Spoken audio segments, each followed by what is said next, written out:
Welcome to The Culture. We rest at the pulse of the community, providing all things news, music, fashion, events, and everything that we talk about in between. It's a lifestyle.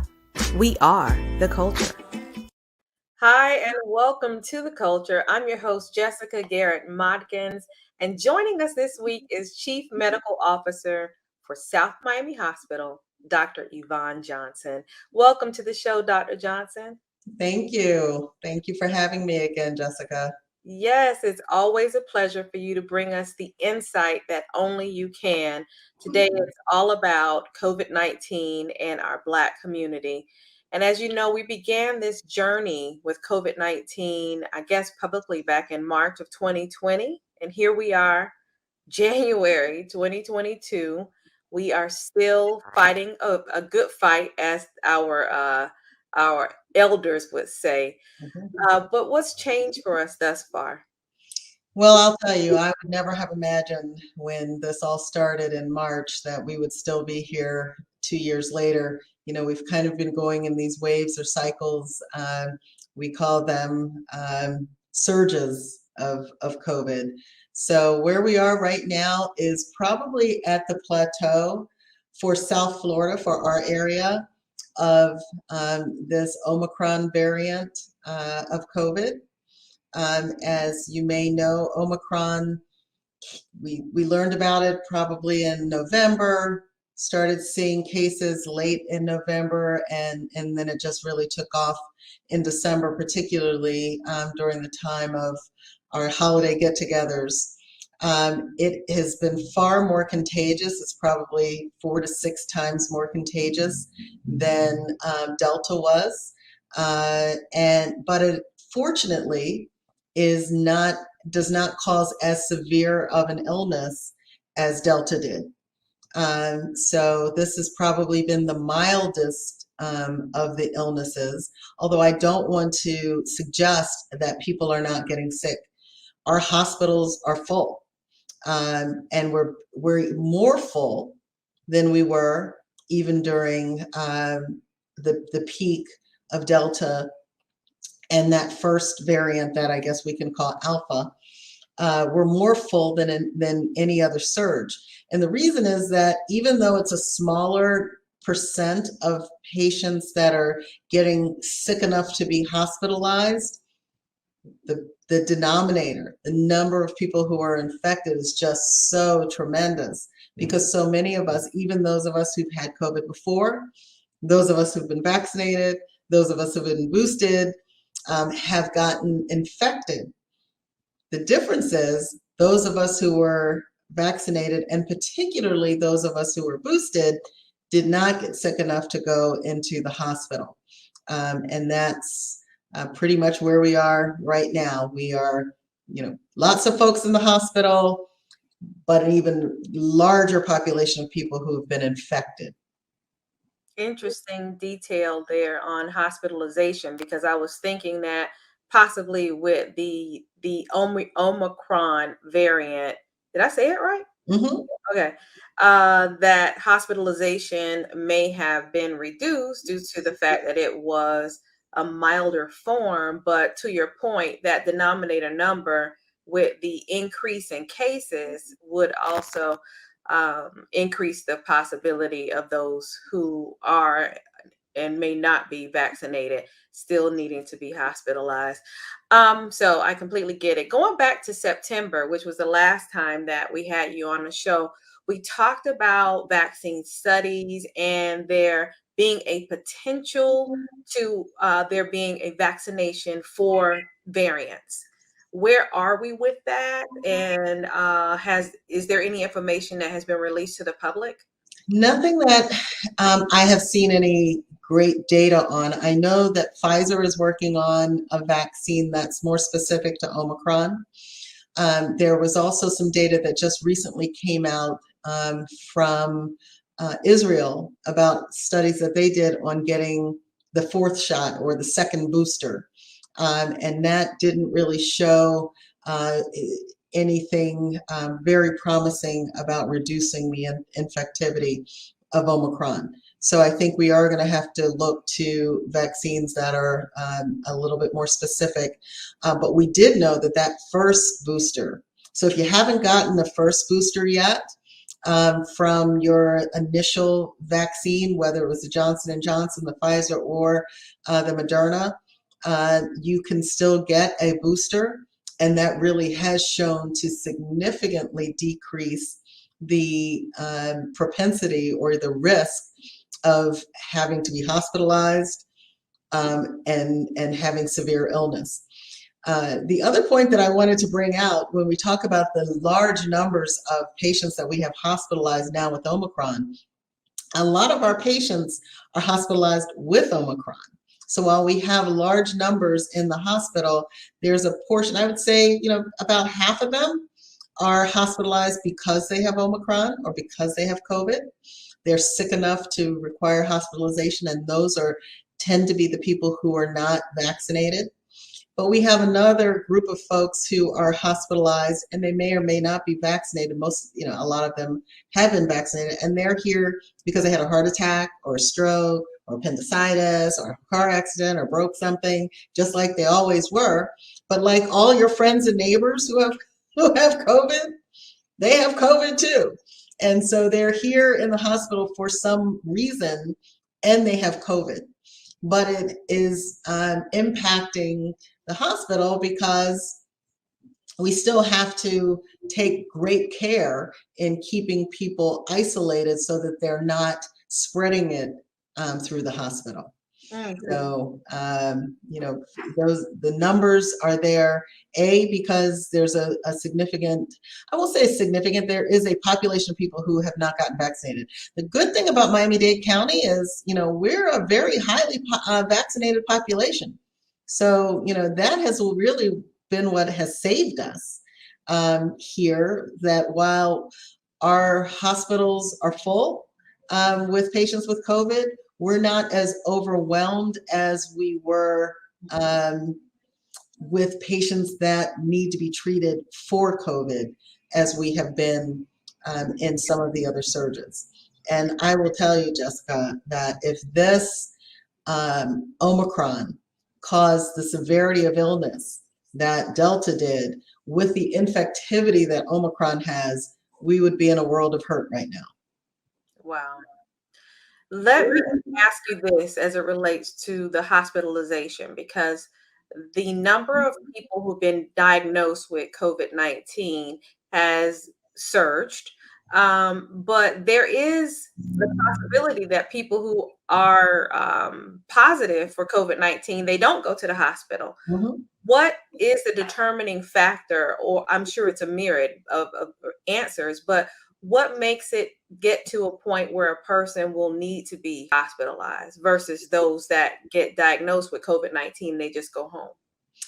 Kind of the main issue is an infection in your lungs and becoming hypoxic, which is having a low level of oxygen.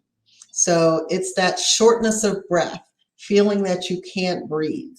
That is the determining factor as to whether or not you need to be hospitalized or not. And that's, for the vast majority of people, that's the line. Mm-hmm. And so a lot of what we encourage people to do who are kind of sitting on the fence or they're at risk of a severe illness is to get one of those pulse oximeters.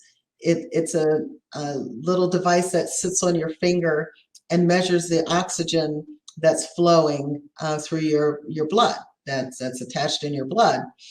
And if it's below 94%, that is an indication that you should probably be getting treated in the hospital for COVID.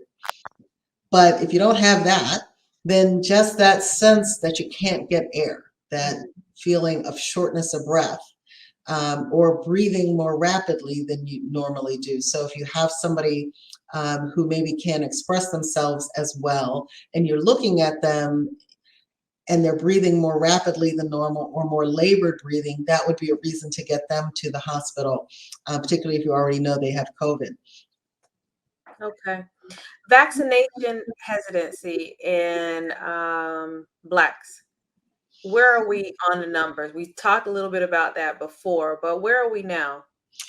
I think overall, as a in our area, we have a pretty well vaccinated community, but there are still pockets of people. I have them in my own family. You know, I know people um, who have them in their family, and it does cross the board. You know, it's to me some very odd bedfellows because we think of folks who are not necessarily politically related who have hesitancy. You know, there's some people who are, you know, very far on the political right who, you know, feel like, no, just don't tell me what to do. You know, if this is the government saying, you know, you have to get vaccinated, you know, I don't want to do that. There are people among, you know, African Americans who have hesitancy because of, again, the fear that the government or businesses may be trying to take advantage of us, as has happened in the past with experimentation. So, you know, there are reasons that kind of cross populations. But I will tell you, it really does hurt my heart when I see people who feel like a historical event like the Tuskegee experiment, where we were denied treatment for an illness that had a very easy treatment that was developed after the study was initiated. So in the middle of the study, the cure for syphilis came out, but they didn't give it to the study participants, most of whom didn't even know they were study participants. They were not enrolled in a formal way. And so, you know, they were denied treatment. And so it really hurts me when I realize that that experience is being held onto and utilized to justify not getting vaccinated, because really it's doing the exact same thing, withholding a treatment from us that we really, that really does work. I mean, and I can tell you, I see the numbers every single day of how many more times the number of people who are unvaccinated are in the hospital versus the small number of people who are vaccinated and in particular boosted that are in the hospital with COVID. It's dramatic. It's dramatic. It's more than 10 times more likely that you would get hospitalized if you're unvaccinated with COVID. And that's not to say that everybody who gets COVID and hasn't been vaccinated is going to get hospitalized. That just means that your chances are so much greater than if you were vaccinated. And, you know, why take that chance? It just, you know, it really doesn't make sense to me when we have it. And, you know, and then the other interesting thing is that we do have other treatments now. So, you know, we talked about the vaccines and has anything come out? What has come out is, you know, we talked the last time I was here about the monoclonal antibody. Right. I was going to ask you about that. So we have monoclonal antibody, but it's different than the one that we had for Delta. So the Regeneron that we used for Delta doesn't particularly work for Omicron. And what we do know is Omicron is about 99% of the COVID infections in our community. So it doesn't make sense to go and get the Regeneron. There is another monoclonal antibody called sotrovimab that is available in limited quantities, but it's out there. So we're really trying to only use it for those people who are really at high risk of a significant disease. So elderly people over 75, people who are over 65 but have some other illness, you know, like lung disease, chronic heart disease, those kinds of things, or otherwise immunosuppressed, like with cancer or taking chemotherapy. But if you fit that category, it is available in some limited supply. But there's also now pills that you can take. Yes, I was One going to ask about that. It's just twice a day, kind of like the flu pill that you can go and get, the Tamiflu. And another one is Molnupiravir. They have some limitations. The Paxlovid is probably a little bit more widely effective, and but it does have some common drug interactions, like people who are taking cholesterol medicine. It may interact with some of those medicines. So you have to be concerned there. The Molnupiravir has some issues with giving it. It can't be given in pregnancy, and it really shouldn't even be given to people who are expecting to become pregnant sometime in the future, including men who may father children. They're being recommended that while they're taking that medicine and for some period of time after, that they use barrier methods during sexual intercourse to make sure that they don't impregnate somebody while they're on that medicine. So it's got a lot of different side effects as well.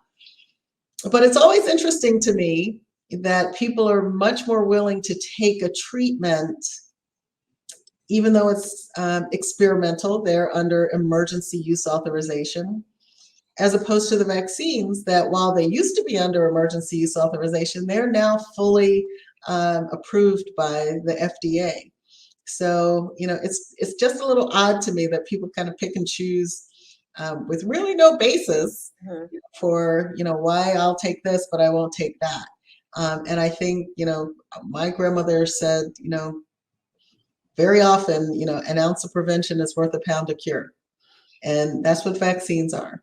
They're the prevention. And then, so that we're clear, the pills that you mentioned, the antibody therapy, are all if you have been diagnosed with COVID. The difference is the vaccination is to prevent getting COVID. Right. I think there was some mix up in the news where people were thinking that the antibody therapy was a replacement, when in fact it is not a replacement for. Right, it is not. Okay. Now, there is a monoclonal antibody called Evusheld that is used again for prophylaxis. So you can take it even if you haven't been diagnosed with COVID, if you were exposed to somebody. But it's really limited to those people who we know are not going to necessarily do well.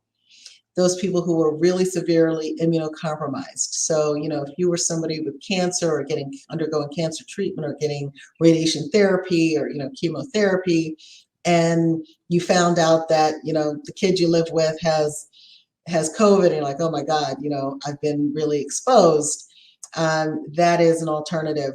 I don't think we have it in our community yet, as far as I'm aware, but it is something that should be coming. But it's, again, a very limited population that we would use it for. And the same with those treatments that I was just telling you about, the pills and the new monoclonal antibody, because they're in such short supply, we're really only utilizing them for those people who we're afraid would have a complicated illness. Most of us, myself included, we just have to weather the storm. And fortunately, with Omicron, it's not as severe a storm for those of us who are generally healthy as it is for those who have immune suppression or a lot of chronic illness. Where are we with any mask updates? So I think what the CDC is now recommending is that you use the best mask that you have available to you. And so, for a long time, they were recommending, you get your cloth mask and, it matches what you have on, and, your cotton or whatever, just to have something covering. And that is effective to an extent. I mean, if you've ever watched somebody talk with light behind them, you can see that in normal conversation, when we talk, there is spray that comes out, there's saliva that comes out. And that's the saliva that contains the virus. So at least if you have some barrier, it does help you from projecting that. But the virus is so tiny that it can get through this if it's just, material. So while this is effective to some degree, it's not as effective as if you have, a surgical mask on that's several ply, like this is 3 different layers in a surgical mask. And even more effective are those N95 masks that filter 95% of the viruses, 95% of the particles. So that even makes it less likely for you to get infected. But generally, if you're with people mask to mask, if you have on a mask and I have on a mask and my mask is protecting you and your mask is protecting me, we're doing pretty well. But what they're recommending is that the best mask that you have access to, that you use. If that's a cloth mask, it's a cloth mask. But I will tell you, Omicron is so infectious that the better mask, the best mask that you can have on, and they're much more accessible now. 2 years ago, when we first started talking about this, we didn't even have enough N95s for us to use in the hospital. Generally in the hospital, and I come out of a patient's room that I know has an infection, if they had tuberculosis or Omicron, or, they have something that is transmitted through particles or through aerosol through the air. When we leave that room, we dump that mask, and the next time we go in there, we get a new one. That was not happening when we first started because we had such a shortage of masks. You were given your mask for the day, and you may be given more of these kind of masks to put on over it to protect it, but you weren't given an N95 for every new patient you went in to see. And so I think there was an effort to not encourage competition for those of us in medicine who are having to deal with COVID. They did not want to encourage the average citizen to go and be in competition with the medical providers in getting the highest quality masks. But now we've caught up, the supply has caught up, and so if you have access to a higher quality mask, that would be my recommendation, particularly as Omicron continues to be around. And while as I mentioned, when we first started, we're seeing our numbers seem to plateau, they're still very high. It's still very high numbers. They're just no longer inching up. They seem to be on their way down, which will be a blessing if that's the case. And is there any form of immunity? So, it's interesting. Typically, when you get an infection like this, you do develop some immunity, and certainly I'm sure we do. But the infectivity of Omicron is so high that there are definitely reports of patients getting Omicron more than once. And it has also been different enough than some of the other variants that there are people who had COVID before who did get Omicron. So, but not really as badly as they may have gotten the first virus. But it varies. I've heard of a variety of different stories where people had COVID the first time and it wasn't that bad. And then, they got it again. And this time they were a little bit sicker. So, it really does vary. But I guess the hope is that, with a variant like Omicron that has infected so many of us, that maybe this is, where we get to that herd immunity that has seemed to elude us for so long.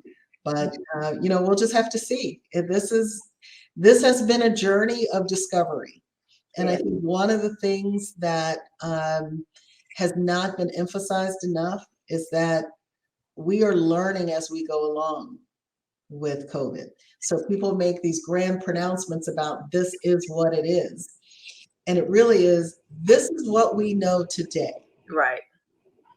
Tomorrow, we may learn something different that contradicts what we thought we knew, or things may change so that what we knew yesterday is no longer true tomorrow.